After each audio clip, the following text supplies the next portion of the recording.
जैसे ही आसमान में काले बादल छाने लगे, लोग घबराहट में चिल्लाने लगे और किसी सुरक्षित जगह को तलाश करने लगे। लेकिन जो जगह उन्हें मिली वो उन्हें आने वाली बड़ी तबाही से नहीं बचा सकती थी। आकाश की सीमा पर एक भयंकर तूफान आ रहा था, अंधेरे को चीरता हुआ चला आ रहा था। उसके साथ आई मूसलाधार बारिश सब कुछ बहा ले जा रही थी।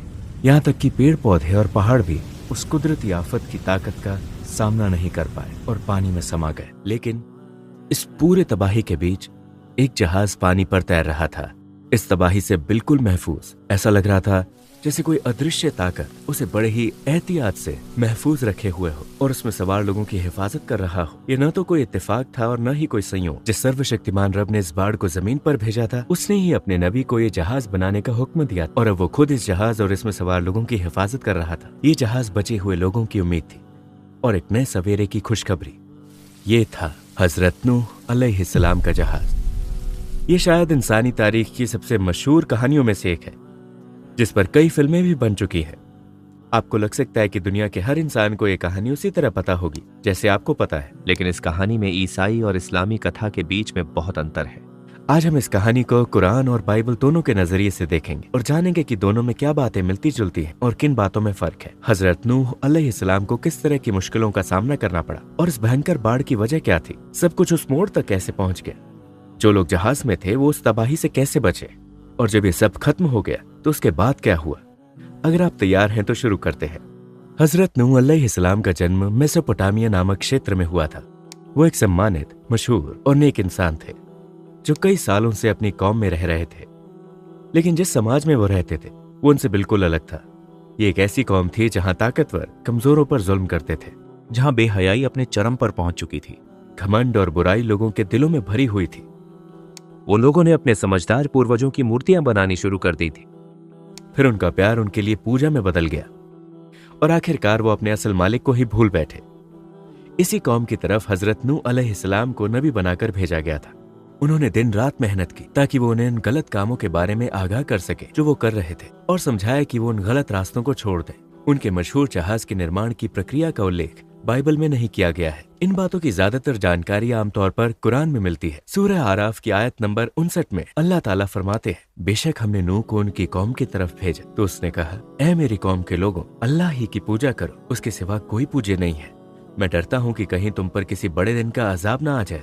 हजरत नूह अलैहिस्सलाम पूरी ताकत से अपनी कौम को उस अंधेरे और बुरी हालत से निकालने की कोशिश कर रहे थे जिसमें वो गिर चुके थे, मगर उनकी कौम कभी घमंड के साथ जवाब देती तो कभी उनकी बातों को अनसुना कर देती और कान बंद करके निकल जाती। उन्होंने अपने नबी पर इल्जाम लगाया कि वो गुमराह है और उन्हें बुरा भला कहा ताकि डरा कर चुप करा सके। वो अपनी झूठी आस्थाओं को छोड़ने को तैयार न थे। उन्होंने कहा, अपने देवताओं को मत छोड़ो, नहीं वद, सुआ, यगूस, यऊक और नस्र को छोड़ना। उन्होंने हजरत नूह अलैहिस्सलाम की दावत को ये सोचकर ठुकरा दिया कि वो ये सब अपने फायदे के लिए कर रहे हैं। लेकिन उन्हें नूह अलैहिस्सलाम से जो जवाब मिला वो बिल्कुल साफ था, मैं तुमसे कोई मेहनताना नहीं मांगता, मेरा इनाम तो सिर्फ कायनात के मालिक के जिम्मे है। लेकिन इसके बावजूद लोग हजरत नूह अलैहिस्सलाम को बदनाम करने की कोशिश करते रहे। वो उनका और उन पर विश्वास करने वालों का मजाक उड़ा रहे थे। उन्होंने कहा, क्या हम तेरी बात मान ले जबकि तेरे पीछे तो अत्यंत नीच लोग चल रहे हैं। कौम की सारी हदें पार करने के बावजूद वो उनके लिए रहमदिल बने रहे, उन्हें आने वाले अजाब से बचाना चाहते थे।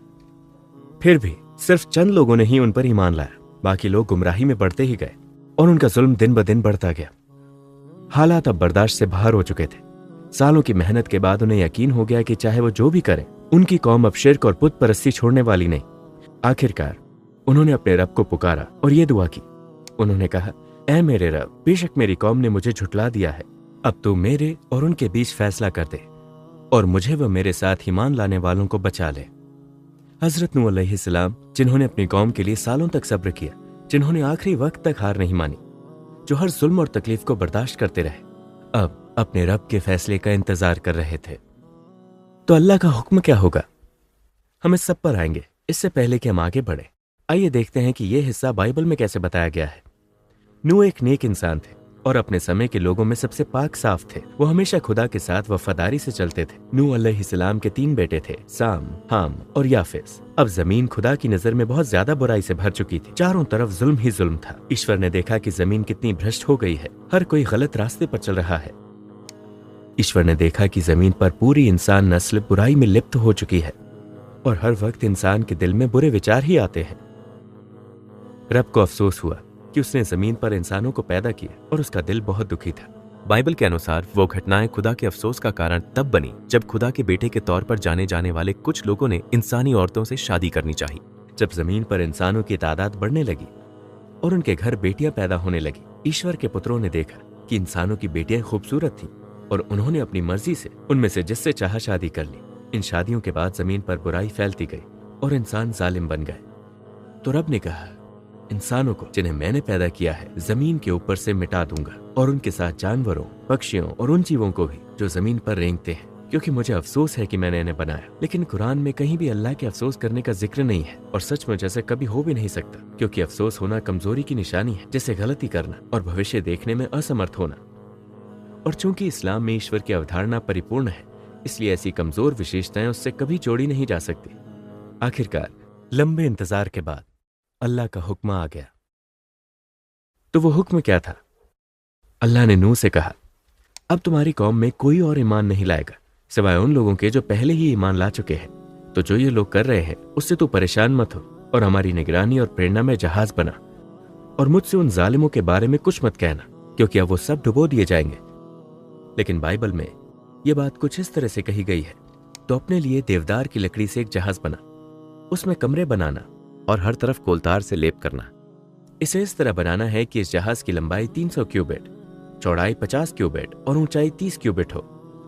और जहाज के बारे में और भी बहुत सी जानकारियां दी गई। बाइबल के अनुसार ईश्वर ने कहा, मैं जमीन पर बाढ़ लाऊंगा ताकि आकाश के नीचे हर जीव को तबाह कर दूं, हर जीव जिसमें जिंदगी की सांस है। जमीन पर सब कुछ तबाह हो जाएगा, लेकिन मैं तुम्हारे साथ अपना वचन स्थापित करूंगा और तुम अपनी पत्नी, अपने बेटों और तुम्हारे बेटों की पत्नियों के साथ उस जहाज में प्रवेश करोगे। ईसाई कथा के अनुसार जहाज में केवल नूह का परिवार सवार था, लेकिन इस्लामी कहानी के अनुसार भले ही ईमान वालों की तादाद कम थी, मगर सभी ईमान वाले जहाज में चढ़े थे। लेकिन उनके पूरे परिवार को जहाज पर चढ़ने की इजाजत नहीं थी, जिससे नूह को अपनी जिंदगी का सबसे बड़ा दर्द सहना पड़ा। नूह अलैहिस्सलाम ने अल्लाह के हुक्म से जहाज बनाना शुरू किया। जब मूर्ति पूजकों ने उन्हें जहाज बनाते देखा तो उनका मजाक उड़ाने लगे। वो कहने लगे, अब तू पैगंबर नहीं बड़ा ही बन गया है, तू सूखी जमीन पर जहाज बना रहा है, इसे तुम कैसे चलाओगे?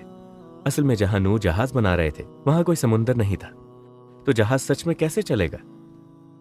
नूह ने इन सभी बातों पर ध्यान नहीं दिया, वो बस अल्लाह का हुक्म निभाते रहे। वो अच्छी तरह जानते थे कि उनका मालिक असीम शक्तिशाली है, जो सब कुछ कर सकता है, और वो कभी भी अपने वादे से पीछे नहीं हटता। इसलिए उन्होंने जहाज बनाना जारी रखा। फिर जब हमारा हुक्म आया और जमीन से पानी उबलने लगा, तो हमने कहा, हर जानदार में से एक एक जोड़ा जहाज में चढ़ाओ और अपने घर वालों को भी, सिवाय उन लोगों के जिनके बारे में पहले ही फैसला हो चुका है, और जो ईमान लाए हैं उन्हें भी साथ ले लो। लेकिन नूह के साथ बहुत थोड़े लोग ही ईमान लाए थे। जहां जहाज को उतरना था वहां जिंदगी को फिर से शुरू करने के लिए उन्हें हुक्म मिला कि जहाज पर हर जीव का एक जोड़ा ले जाए। बाइबल में भी इस तरह का हुक्म मिलता है, लेकिन उसमें एक दिलचस्प फर्क है। बाइबल में यह हुक्म दो अलग अलग जगहों पर दिया गया है और दोनों स्थानों पर जोड़ों की संख्या अलग है। हर जानदार का एक नर और एक मादा अपने साथ जहाज में ले जाना ताकि वो जीवित रहे।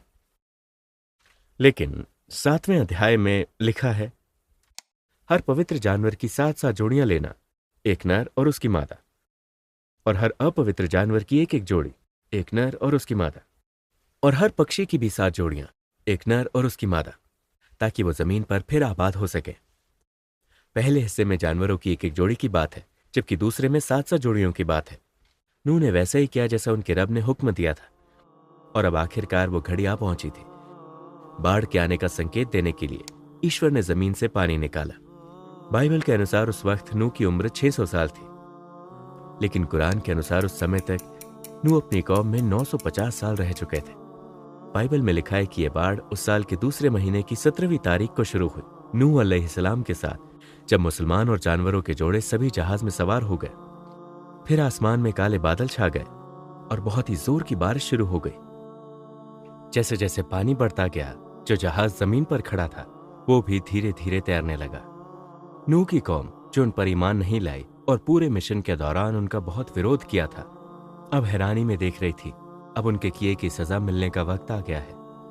अब वो सब बचने की जगह ढूंढने लगे, लेकिन सब बेकार था। ऐसा लग रहा था जैसे आसमान फट गया हो। बारिश लगातार बरस रही थी और जमीन से भी पानी उबल उबल कर निकल रहा था। अल्लाह ने उस कौम पर यह भयानक बाढ़ भेजी जिसने सालों तक उसके पैगंबर का उत्पीड़न किया था। एक ऐसी कौम जो इतनी देर तक इनकार पर अड़ी रही। ये कहानी आने वाली पीढ़ियों के लिए एक सबक बन गई। बाइबल के अनुसार नूह के सभी बेटे जहाज में सवार थे, लेकिन कुरान कहता है कि उनका एक बेटा जहाज में नहीं चढ़ा क्योंकि वो नूह पर विश्वास नहीं करता था। कुरान में उसका नाम नहीं बताया गया, मगर बाप बेटे के बीच का यह संवाद यूं बताया गया है और जहाज उनके साथ पहाड़ जैसे लहरों के बीच तैर रहा था। नूह ने अपने बेटे को जो उनसे दूर था पुकारा, मेरे प्यारे बेटे, हमारे साथ जहाज पर आओ और काफिरों के साथ मत रहो। लेकिन बेटे ने जवाब दिया, मैं किसी पहाड़ पर चढ़ जाऊंगा, वो मुझे पानी से बचा लेगा। नूह ने कहा, आज अल्लाह के फैसले से बचाने वाला कोई नहीं सिवाय उनके जिस पर अल्लाह रहम करे। फिर एक लहर उनके बीच आ गई और वो डूबने वालों में हो गया।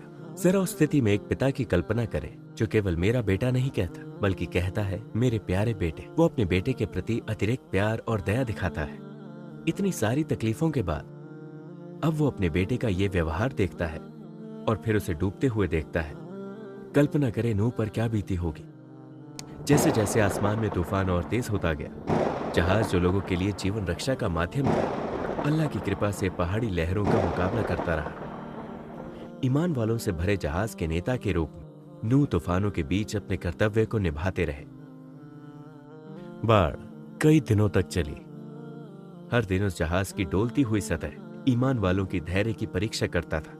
हालांकि वो शारीरिक और आध्यात्मिक रूप से थके हुए थे, इस लंबे इंतजार के दौरान उनका विश्वास उन्हें सहनशीलता और आगे बढ़ने की ताकत देता रहा।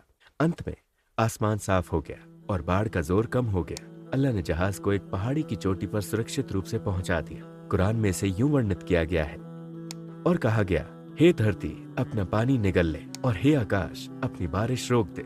और पानी कम हो गया और काम पूरा हो गया और एक जुद्दी पर्वत पर ठहर गया और कहा गया, दुष्ट लोगों से दूर हो जाओ। बाइबल में इसके बारे में कुछ यूं बताया गया है, पानी धीरे धीरे जमीन से उतरने लगा। 150 दिन बाद पानी कम हो गया और 7वें महीने की 17वीं तारीख को जहाज आरारात पहाड़ों पर जा टिका। लेकिन सवाल यह है, क्या इस बाढ़ ने पूरी धरती या केवल एक निश्चित क्षेत्र को प्रभावित किया? जबकि बाइबल स्पष्ट रूप से बताती है कि ये पूरी पृथ्वी पर फैली थी, कुरान ने इसे अस्पष्ट छोड़ा। कुरान के तफसीर के कुछ विद्वानों ने इसे पूरी पृथ्वी पर एक बाढ़ के रूप में व्याख्यायित किया है और अन्य लोग कहते हैं कि एक क्षेत्रीय घटना थी। लेकिन जब हम बात कर रहे हैं आसमानों और धरती के रचयिता की और उसके सबसे बड़े चमत्कारों में से एक की, तो कोई फर्क नहीं पड़ता कि कितना क्षेत्र प्रभावित हुआ, क्योंकि अल्लाह के लिए जिनके पास असीम शक्ति है, दोनों करना समान रूप से आसान है।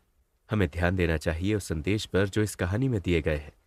जहाज के पहाड़ पर उतरने के बाद की घटनाएं बाइबल में कुछ इस तरह वर्णित है। फिर नूह ने परमेश्वर के लिए वेदी बनाई और सभी पवित्र पशुओं और पक्षियों में से कुछ लेकर उन्हें बलि के तौर पर जलाकर भेंट चढ़ाया। परमेश्वर ने अच्छी खुशबू सूंघी और अपने दिल में कहा, मैं फिर कभी मनुष्यों के कारण इस धरती को शाप नहीं दूंगा। हालांकि मनुष्यों का दिल जन्म से ही बुराई की ओर झुका होता है और मैं फिर कभी सभी जीवित प्राणियों का इस तरह विनाश नहीं करूंगा। अगर आपको याद हो तो बाइबल के अध्याय 6 में बताया गया था कि ईश्वर को मनुष्यों को बनाने का पछतावा हुआ और इसलिए उन्होंने उन्हें नष्ट करने का निर्णय लिया। और यहाँ अध्याय 8 में ऐसा लगता है कि ईश्वर ने क्रोध के एक पल में बाढ़ लाने का फैसला किया। जब सब खत्म हो गया तो एक अच्छी खुशबू से उसका दिल ठंडा हो गया और उसे एहसास हुआ कि जो उसने किया वो गलत था। पछतावा महसूस करना, क्रोध में आकर जल्दबाजी में फैसले लेना, गलतियां करना, क्या ये सब बातें किसी ईश्वर के बारे में सोच सकते हैं? बाइबल की एक और चौंकाने वाली बात अध्याय 9 में है जो कहता है, नूह जो जमीन का बासी था एक अंगूर का बाग लगाना शुरू किया और जब उसने उस अंगूर का शराब पी तो वो नशे में आ गया और अपने तंबू के अंदर बिना कपड़ों के पड़ा हुआ था। फिर कनान का बाप ने अपने पिता को नंगा देखा तो बाहर जाकर अपने दोनों भाइयों को बताया। लेकिन शैम और याफेत ने एक वस्त्र लिया और उसे अपने कंधों पर रखा। फिर वो पीछे की तरफ चलते हुए तंबू में गए और अपने पिता के नंगे शरीर को ढक दिया। उन्होंने अपने चेहरों को दूसरी तरफ किया हुआ था ताकि वो अपने पिता को नंगा न देख सके। इस कहानी का सारांश यह है कि जब नूह का बेटा हाम अपने बाप को उस हालत में देखता है तो अपने भाइयों को अपने पिता की स्थिति के बारे में कुछ करने को कहता है। वो आते हैं और अपने पिता को वस्त्र से ढक देते हैं, लेकिन फिर कुछ बहुत चौंकाने वाला होता है। आइए इसे जारी रखें। जब नूह अपनी शराब के नशे से जागे और पता चला कि उनके सबसे छोटे बेटे ने उनके साथ क्या किया तो उन्होंने कहा, कनान शापित हो, वो अपने भाइयों का सबसे नीच दास होगा। उन्होंने ये भी कहा, शैम के परमेश्वर प्रभु की स्तुति हो। कनान शैम का दास बने, ईश्वर याफिस की सीमा बढ़ाए, याफिस शैम के तंबू में रहे और कनान याफिस का दास हो। सबसे पहले मैं चाहता हूं कि आप ध्यान दें कि ये कितना अनुचित है कि एक ईश्वर के पैगंबर के बारे में यह माना जाए कि वो शराब पीकर नंगे हो गए। दूसरी बात यह है कि इस कहानी में हैम ने कोई गलती भी नहीं की थी। उसने तो बस अपने भाइयों को बताया कि पिताजी को ढक दो, जो वास्तव में कोई गलती नहीं है, क्योंकि इसका परिणाम अपने पिता की शर्मनाक स्थिति को छिपाना होता है। लेकिन अजीब बात है, शाप हैम पर नहीं बल्कि उसके बेटे कनान पर दिया गया, जिसका इस घटना से कोई लेना देना नहीं था। यह समझ में नहीं आता कि एक पैगंबर जो न्याय का आदर्श माना जाता है ऐसा काम करे, या फिर क्या ईश्वर चाह सकता है कि ऐसी बातें मानवता के लिए अपनी किताबों में बताई जाए। लेकिन सबसे खराब बात इस कहानी से जुड़ा वो इतिहास है जो मध्य युग में सामने आया। जरा इन शब्दों पर ध्यान दे। कनान शापित हो, कनान शैम का दास बने, कनान याफिस का दास बने। 15वीं सदी से एक विश्वास फैल गया कि यह शाप काली त्वचा होने का कारण है, और बाइबल के अंश का इस्तेमाल यहां तक कि अफ्रीका के काले लोगों की गुलामी को जायज ठहराने के लिए भी किया गया। भले ये विश्वास करना बहुत कठिन है, पर यह एक ऐतिहासिक तथ्य है। गोमेश इनेज दे अजुरारा, जो एक पुर्तगाली इतिहासकार है, ने लिखा कि उन्होंने जिन अफ्रीकी को बेड़ियों में जकड़े देखा था वो बहुत दयनीय हालत में थे, क्योंकि जल प्रलय के बाद अर्थात महाप्रलय के बाद नूह ने हैम को जो श्राप दिया था कि उसकी जाति संसार की अन्य सभी जातियों के अधीन हो जाएगी। ऐसी बातें पढ़कर भी मुझे असहजता होती है। अलेक्जेंडर क्रमेल, जो एक अफ्रीकी अमेरिकी पादरी थे और कैम्ब्रिज विश्वविद्यालय से शिक्षित एक विद्वान भी थे, उन्होंने 1862 में लिखा, ईसाई दुनिया में लगभग हर कोई यही मानता था कि काले रंग की जाति के दुख और गुलामी नूह के शाप का परिणाम है। स्पष्ट रूप से बाइबल में कहीं यह नहीं लिखा कि काले रंग की वजह से यह शाप है।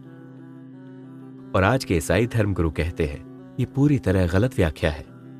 और निश्चित रूप से हम किसी भी धर्म को उसके मानने वालों की गलतियों से नहीं आंक सकते, लेकिन महत्वपूर्ण बात यह है कि धार्मिक ग्रंथ वास्तव में क्या कहता है। यहाँ हम बात कर रहे हैं एक महान पैगंबर नूह अलैहिस्सलाम की, जिन्होंने अपनी कौम के लिए सच्चे दिल से संघर्ष किया। लेकिन बाइबल में जो उनके बारे में वर्णन किया गया है वो ऐसा नहीं जो किसी पैगंबर के लिए कभी सोचा जा सके। दूसरी ओर इस्लाम किसी भी नबी के लिए इस तरह की कथाएं या वर्णन स्वीकार नहीं करता, और न ही इस्लाम इस बात को स्वीकार कर सकता है कि ईश्वर मानवता को ऐसा वही भेजे जिसमें विरोधाभास हो और अनुचित आरोप हो। जैसे कि जानवरों के कितने जोड़े जहाज में लिए जाने थे, बाइबल में 2 अलग अलग संख्याएं दी गई। ये एक विरोधाभास है। भला ईश्वर से गलती कैसे हो सकती है वही भेजने में, या उन कुछ स्टेटमेंट्स में जो इस कहानी के बिब्लिकल वर्जन में है। ईश्वर को ऐसा दिखाया गया है कि उसे अफसोस हुआ कि वो कुछ चीजों को पहले नहीं देख पाए, या वो अपना क्रोध नियंत्रित नहीं कर सके, और शांत होने के बाद उन्हें अपने काम पर पछतावा हुआ। ये विवरण कभी भी ईश्वर के लिए सही या उपयुक्त नहीं हो सकते, क्योंकि वो सभी दोषों से मुक्त है। लेकिन जब हम कुरान को देखते हैं तो हमें कहानी एक आदर्श तरीके से बताई गई मिलती है, किसी भी विरोधाभास या अनुचित विवरण से मुक्त। कुरान ने अल्लाह का वर्णन परिपूर्ण तरीके से किया है, ऐसे तरीके से जो उसकी महिमा के योग्य है। तो इन सब बातों को ध्यान में रखते हुए क्या ये कहना सही नहीं होगा कि कुरान भेजकर ईश्वर ने पिछले ग्रंथों में मौजूद गलत कथाओं को सुधारा है, जैसा कि हमने इस कहानी में देखा, और उन्हें सबसे सही तरीके से बताया है? या क्या हम ये नहीं कह सकते कि कुरान भेजकर ईश्वर ने बाइबल को उन झूठे विश्वासों से पाक किया है जो सदियों से उसमें मिलाए गए थे? उसी कुरान ने मसीह के बारे में गलत विश्वासों को भी सुधारा जो ईसाई धर्म में शामिल किए गए थे, और घोषित किया कि वो कोई देवता नहीं है बल्कि ईश्वर द्वारा भेजे गए सबसे बड़े पैगंबरों में से एक है। हम सभी एक निश्चित दिशा में यात्रा कर रहे हैं, इस विशाल जहाज पर जिसका नाम पृथ्वी है और हमारा समुद्र है ये विशाल अंतरिक्ष। इतिहास में नूह जैसे हजारों पैगंबर लोगों को इस जहाज पर मार्गदर्शन करते रहे हैं, और ईसा भी उन कप्तानों में से एक थे। उन्होंने सभी लोगों को सच्चाई की ओर मार्गदर्शन करने की कोशिश की, लेकिन जब ईसा द्वारा लाया गया शुद्ध धर्म भ्रष्ट हो गया तो यह जहाज उसके आखिरी कप्तान को सौंप दिया गया। इन सभी तुलनाओं को ध्यान में रखते हुए क्या आप अब भी नहीं सोचते कि ये अंतिम कप्तान पैगंबर मोहम्मद सल्लल्लाहु अलैहि वसल्लम है और कंपास पवित्र कुरान है?